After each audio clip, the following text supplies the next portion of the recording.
মামলা সাবমিট হবে। আমি নিজেই মামলার বাদী হয়েছি। আমরা আজকে বাংলাদেশ পেয়েছি, এটা ভারতের অবদান। আমরা বাংলাদেশ আরেকটি প্রদেশ করব শুধুমাত্র সনাতনীদের জন্য। দর্শক, একবার গভীরভাবে কল্পনা করুন তো, একটি স্বাধীন, সার্বভৌম এবং সদ্য লাখো ছাত্র জনতার তাজা রক্তে ভেজা একটি রাষ্ট্রকে প্রকাশ্যে টুকরো টুকরো করে ভেঙে ফেলার চরম রাষ্ট্রদ্রোহী হুঙ্কার দেওয়ার পরও কি পার পেয়ে যাবেন পতিত স্বৈরাচারের দোসর অ্যাডভোকেট চৈতালি চক্রবর্তী? বিদেশি শক্তির সরাসরি সাহায্য নিয়ে বাংলাদেশের ভেতরে আলাদা একটি প্রদেশ গড়ার যে ভয়ঙ্কর স্পর্ধা তিনি দেখিয়েছেন, তারপরও কি তাকে আইনের আওতায় আনা হবে না, নাকি খোদ বাংলাদেশ সরকারের পক্ষ থেকে এবার রাষ্ট্রদ্রোহ বা সেডিশন আইনের কঠিন ফাঁদে আটকা পড়তে যাচ্ছেন তিনি? আমার মন্দিরে আমি কোথায় আমার দেবতাকে কতটুকু রাখবো তার কৈফিয়ত আপনাকে আমি দেব না। দর্শক, আপনারা কি কখনো ভেবে দেখেছেন একটি স্বাধীন দেশে দাঁড়িয়ে সেই দেশকেই ভাগ করার প্রকাশ্য হুমকি দিলে রাষ্ট্রবিজ্ঞান এবং দেশের প্রচলিত আইনে তার শাস্তি আসলে কি? গণমাধ্যমে দেয়া এক সাক্ষাৎকারে কট্টরপন্থী এই নেত্রী অত্যন্ত দম্ভের সাথে বলেছেন, আপনারা যদি বেশি বাড়াবাড়ি করেন তাহলে বিশ্বের বিভিন্ন দেশের সাহায্য চেয়ে আমরা একটি আলাদা প্রদেশ গড়ব। আমরা সনাতন সম্প্রদায়ের জন্য একটি প্রদেশ করতে বাধ্য হব। আইন এবং সংবিধানের দৃষ্টিকোণ থেকে এই একটি মাত্র বাক্য যে কতটা ভয়ঙ্কর তা হয়তো সাধারণ মানুষ পুরোপুরি আঁচ করতে পারছে না। কোথাকার হরিদাস পাল যে আপনাকে এই কৈফিয়ত দিতে হবে? আমি একজন সনাতনী, আমার ট্যাক্স আপনি নেন না। দেশের প্রচলিত দণ্ডবিধির 123-এর ক এবং 124-এর ক ধারা অনুযায়ী কোনো নাগরিক যদি দেশের অখণ্ডতা, স্বাধীনতা এবং সার্বভৌমত্বের বিরুদ্ধে অবস্থান নেন কিংবা দেশের একাংশে বিচ্ছিন্ন করার কোনো বিদেশি বা দেশি শক্তির সহায়তা কামনা করেন, তবে তা সরাসরি রাষ্ট্রদ্রোহিতা হিসেবে গণ্য হবে। এই ধারা অনুযায়ী রাষ্ট্রের অখণ্ডতাকে প্রশ্নবিদ্ধ করা বা বিলুপ্ত করা ষড়যন্ত্র হল রাষ্ট্রের সর্বোচ্চ অপরাধ, যার শাস্তি যাবজ্জীবন কারাদণ্ড এবং বিশেষ ক্ষেত্রে মৃত্যুদণ্ড পর্যন্ত হতে পারে। সহজ কথায় বলতে গেলে চৈতালি চক্রবর্তী প্রকাশ্যে বিদেশি সাহায্যে আলাদা প্রদেশ গঠনের যে হুমকি দিয়েছে তা কোনো সাধারণ রাজনৈতিক ক্ষোভ বা বাক স্বাধীনতার চর্চা নয়। এটি মূলত একটি স্বাধীন রাষ্ট্রের বিরুদ্ধে প্রকাশ্যে যুদ্ধ ঘোষণা শামিল। সুপ্রিম কোর্টের একজন আইনজীবী হয়ে তিনি জেনে বুঝে এমন ভয়ঙ্কর রাষ্ট্রদ্রোহী বক্তব্য দিয়েছেন।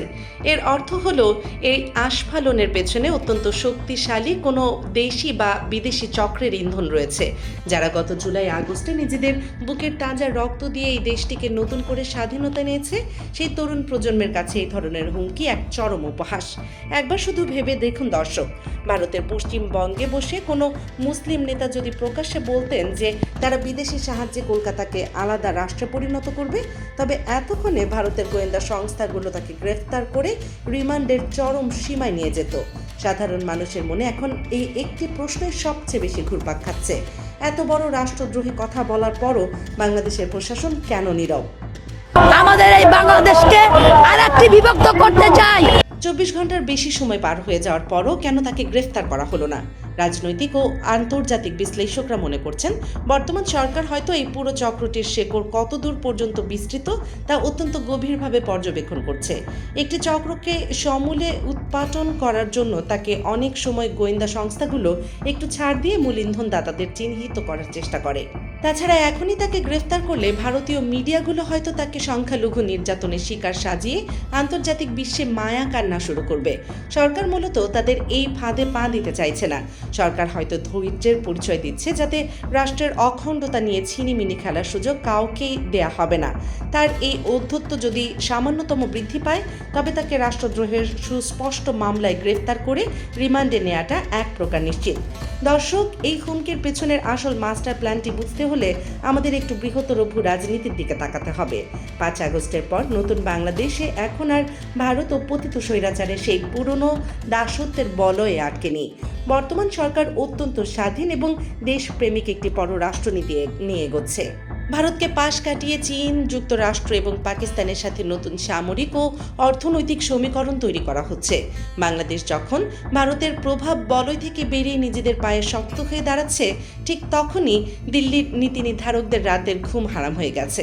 তারা খুব ভালো করেই জানে একটি শক্তিশালী ও স্বাধীন দেশ বাংলাদেশ ভারতের 7 সিস্টার্স বা উত্তর পূর্বাঞ্চলীয় রাজ্যগুলোর উপর তাদের একচ্ছত্র আধিপত্যের জন্য সবচেয়ে বড় হুমকি।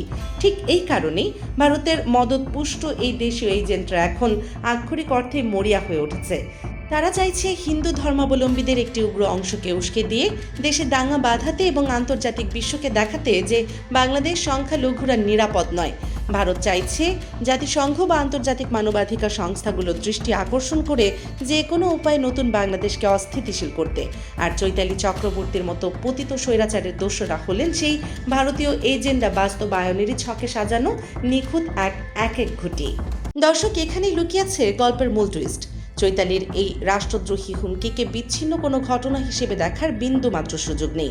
এটি মূলত একটি সুগভীর ও সুপরিকল্পিত বিদেশি ব্লুপ্রিন্টেরই অংশ।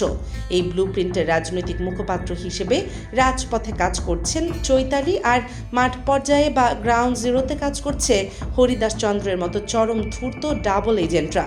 উত্তরাঞ্চলের শান্ত জেলা গাইবান্ধার পলাশ বাড়িতে এই মুহূর্তে যা ঘটছে তা যে কোনো আন্তর্জাতিক ক্রাইম থ্রিলারকেও হার মানায়। কথিত শ্রী হরিদাস চন্দ্র তরণী ওরফে তৌহিদ ইসলাম, যিনি বিগত শেখ হাসিনা সরকারের আমলে এসি মেরামতের নাম করে খোদ গণভবনে গিয়ে কাজ বাগিয়ে নিয়েছেন, তিনি এখন গাইবান্ধায় এক বিশাল মেগা প্রজেক্ট হাতে নিয়েছেন।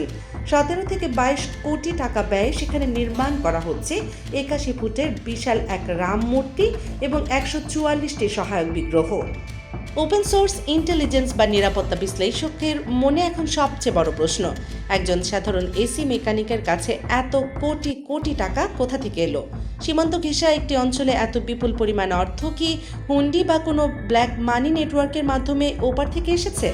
সবচেয়ে চাঞ্চল্যকর বিষয়টি হলো এই সাধারণ মেকানিকদের ব্যক্তিগত মন্দিরে খোদ ভারতীয় উচ্চ পর্যায়ের কূটনীতিকরা সশরীরে এসে ঢোল পিটিয়ে উদ্বোধন করে গেছেন।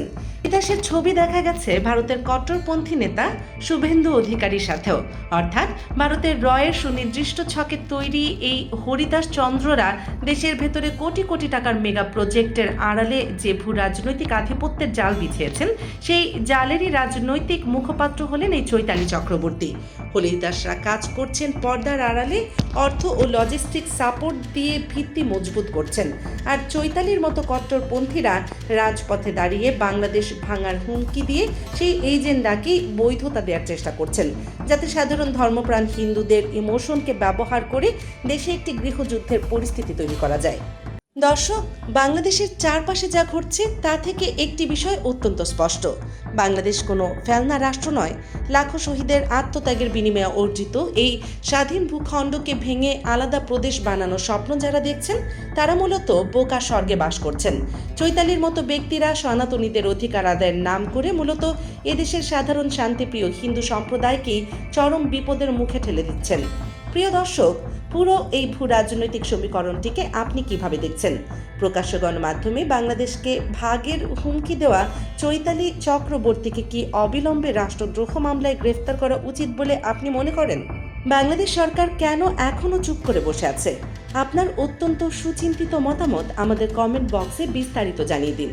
ভিডিওটি ভালো লাগলে একটি লাইক দিন এবং দেশের রাজনীতির পর্দার আড়ালের এমন সব এক্সক্লুসিভ মেগা ডকুমেন্টারি সবার আগে পেতে দেশ নিউজ 24 চ্যানেলটি এখনই সাবস্ক্রাইব করে বেল আইকনটি বাজিয়ে রাখুন। সত্যের পক্ষে থাকুন, আমাদের সাথেই থাকুন। আল্লাহ হাফেজ।